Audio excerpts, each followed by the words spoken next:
Las series de casos describen experiencia de un paciente o grupo de pacientes con un diagnóstico similar. Describen características de una enfermedad o paciente para crear una hipótesis. Los estudios transversales o de prevalencia son simultáneamente exposición y enfermedad en población bien definida. Sus propósitos son la población de referencia sobre la que se desea extrapolar los resultados, la población susceptible de ser incluida en nuestra muestra delimitando claramente los que pueden ser incluidos en dicho estudio, la selección y definición de variables por las que se van a caracterizar el proceso, las escalas de medidas a utilizar y la definición de caso que es direccional. Estudios analíticos. Tienen como característica principal un grupo de comparación o grupo de control. Dos o más poblaciones se comparan con el propósito de determinar si el riesgo de enfermar es diferente entre individuos expuestos y no expuestos. Los estudios analíticos se dividen en estudios de cohorte y estudios de casos y controles.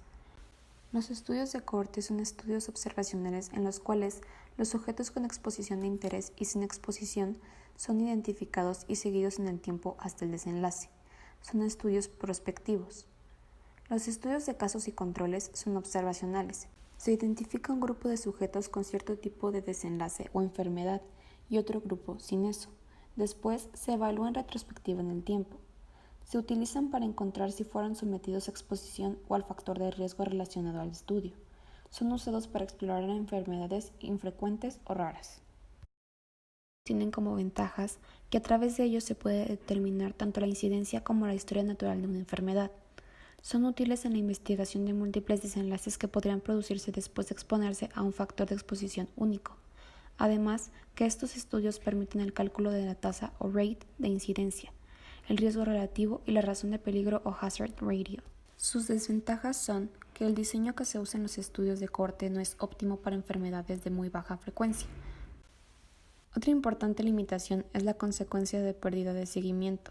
Los estudios longitudinales necesitan seguirse por largos periodos de tiempo, a veces décadas, para que finalicen o se desarrollen el evento y tienen una probabilidad muy importante de pérdida de seguimiento. Cuando se realizan los estudios de cohorte se puede cometer el sesgo de selección. Los sesgos son errores sistemáticos en un estudio epidemiológico que producen una estimación incorrecta de asociación entre la exposición y la enfermedad. Los grupos del estudio no son comparables debido a cómo fueron seleccionados los pacientes, es decir, sesgos en la selección. El sesgo de selección se produce típicamente cuando elegimos una muestra no representativa de la población.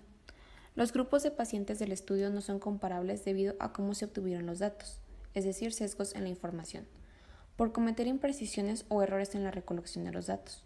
Estudios descriptivos. Por lo general se llevan a cabo cuando se sabe poco sobre la ocurrencia, historia natural y determinantes de la enfermedad. El objetivo de este tipo de estudio es estimar la frecuencia del fenómeno y sus tendencias en una población particular, y de ahí generar hipótesis específicas sobre etiología, tratamiento y prevención. No poseen un grupo de comparación. Estudios ecológicos. Se caracterizan por estudiar grupos seleccionados geográficamente la mayoría de las veces. Aportan en el conocimiento de una asociación causal.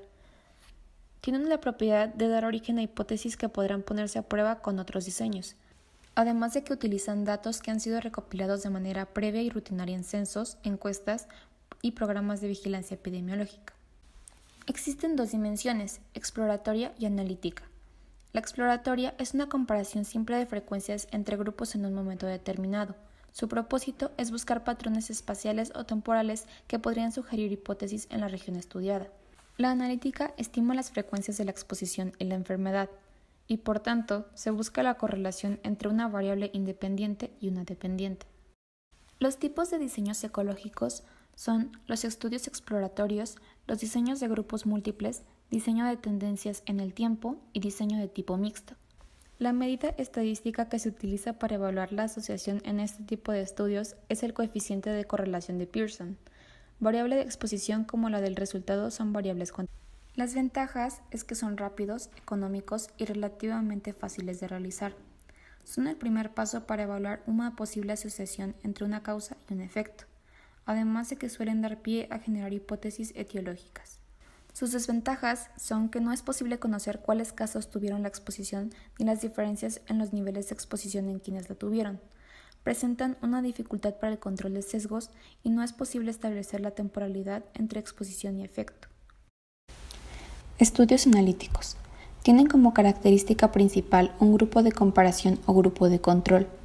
Dos o más poblaciones se comparan con el propósito de determinar si el riesgo de enfermar es diferente entre individuos expuestos y no expuestos.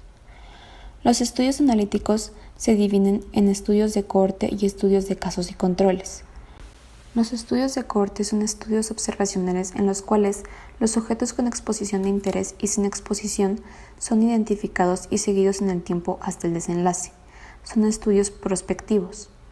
Los estudios de casos y controles son observacionales. Se identifica un grupo de sujetos con cierto tipo de desenlace o enfermedad y otro grupo sin eso.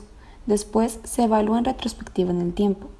Se utilizan para encontrar si fueron sometidos a exposición o al factor de riesgo relacionado al estudio. Son usados para explorar enfermedades infrecuentes o raras.